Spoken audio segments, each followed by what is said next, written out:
Speaking of bobo, mga kababayan, tila meron atang pinagmanahan si Bato. Oh. May pinagmanahan naman ata talaga si Bato kaya naging bobo. 'Di ba? Hindi na nila alam kung ano yung AI, kung ano yung totoo o ano yung hindi. Oh, tingnan niyo si Sara Duterte mga kababayan. Sa kanyang pahayag, sa kanyang tanong kung ano ang masasabi niya doon sa pagpapakalat ni Senator Bato mga kababayan ng pag-share doon sa AI, ito yung sinabi ni Sara Duterte. Na alam nyo, meron talagang pinagmanahan. Ma'am, just speaking of AI, meron pong video ngayon na shinare daw si Senator Bato and si Vice Mayor Baste claiming na it's an artificial intelligence generated AI in support of you. Your comment po doon sa nangyaring pag-share daw po di umano nung AI generated video. Wala naman problema siguro sa pag-share ng AI video in support of sa akin. Basta hindi ginagawang negosyo. Kung baga, if I were a social media I were a social media account owner and gagawa ako ng AI to support a certain personality, walang problema doon kasi hindi ko naman siya ginagawang negosyo eh. Hindi ko naman binibenta sa mga tao yung produkto ko eh. Ay nako. Mga kababayan, ang saklap no, meron tayong vice presidente na ang layo na parang hindi ko maintindihan. Samantalang yung pangkaraniwang mga tao nga, mga kababayan, ang logic nila napakaliwanag. Diba okay lang daw sa kanya na gumamit ng isang AI in support para sa kanya, na suportahan ng isang tao, suportahan siya. Ang problema kasi noon, mga kababayan, marami tayong naluloko. Diba? So instead of AI, ganito lang yan, Sara Duterte Kung halimbawa, katanggap-tanggap pa kapag tao talaga yung nagsasalita niyan. And obvious na wala kasing mga kabataan na sumuporta sa inyo. Ang mga kabataan na sumuporta nandun sa mga totohanan to mga kababayan, walang halong biro. Ang mga kabataan halos po sumuporta nandoon sa mga pink. Kila Bam, kila Kiko. 'Di ba? Kasi magaling sila pagdating sa bagay na yan, forte nila. Ngayon, dahil wala pong sumusuporta sa inyo, ginawa yung AI. 'Di ba? Para palabasin that they are supporting you. Ang problema, they are AI. They are created by the hallucination of someone. 'Di ba? So, ibig sabihin, if they are created by the hallucination of someone, mga kababayan, maliwanag na ito ay hindi totoo. So, paano mo masasabi na okay lang yun? Diba? Na hindi naman daw pinagkakakitaan. Teka lang, hindi naman natin pinag-uusapan dito yung pinagkakakitaan Ang pinag-uusapan natin dito, ito bang taong ito ay existing? So kung hindi existing, yung kanyang sinabi ay hindi rin existing. Gets mo na, Sara? Diba ganun lang yan mga kababayan? Kung walang nag-i-exist na tao, hindi rin nag-i-exist yung message. Oh. Tama, Arlan.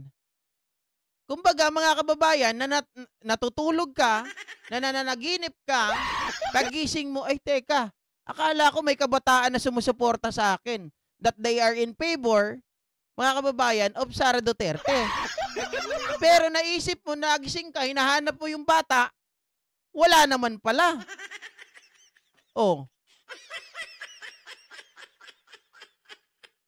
Diyos mio Marimar. So, ibig sabihin pala itong mga ito, sa bagay, di na rin ako magtataka Marami silang mga trolls. Di ba? Yung troll na yon, isang tao, 100 ang account. Bakit? Paano natin napatunayan? Tingnan nyo si Argo Bingot.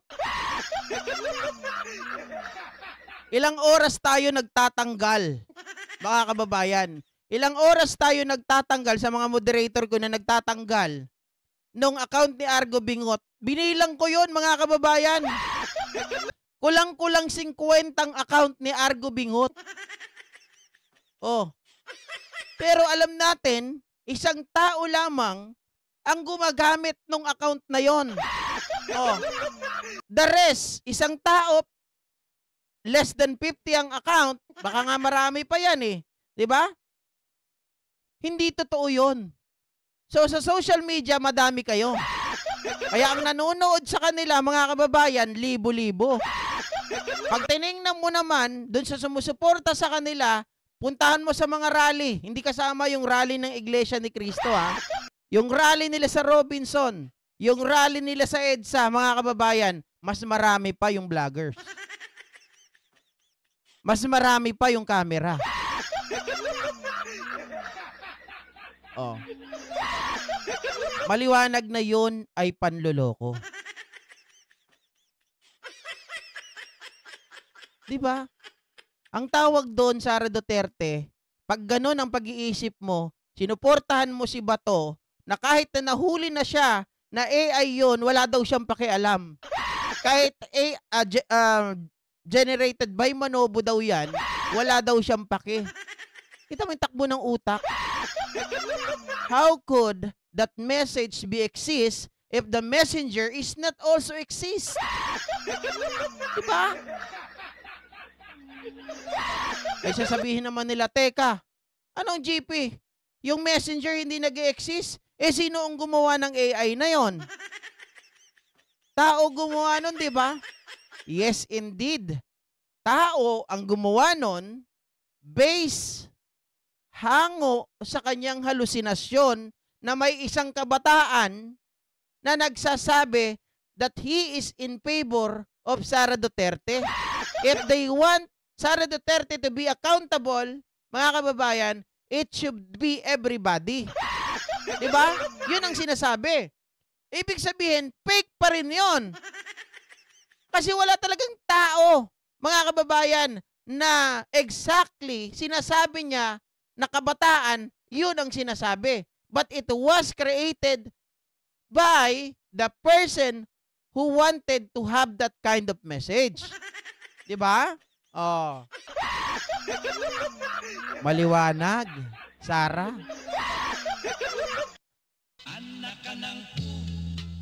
Diyos ko. Kawawa naman, mga kababayan, itong mga DDS na to. Kapag ganito pa ang gusto nyo maging presidente. My God, I hate drugs. Uy, My God. wag kayo ha. Merong tawag dito, mga kababayan. Merong sinasabi itong si Pebbles Talaquera na sino kaya yung sinasabi niya, no? Pero alam ko naman kung sino ang tinutukoy na sisa. Si Sara daw, mga kababayan, ay gumagamit. Ano kayang gamot yung ginagamit niya? Ha? Kaya nagbabaliw-baliwan. Sana mailabas yan. Sabi ni Arlan, i-type mo lang anong gusto mo sa AI. AI na bahala basta may command galing sa gumawa. But then again, it was just created by a person, mga kababayan. Hindi ito talaga sinabi, 'di ba? Actual ng isang tao. But it was commanded by a person who wanted this narrative, 'di ba? Shout out Janet Hernacio. Sabi ni Hera Lopez, Alisa na sa Earth. Pag nanalo ang Sara Duterte sa 2028, Alisa na sa Earth. Kaya luto ang utak. Oh. Okay, mga kababayan, eto pa.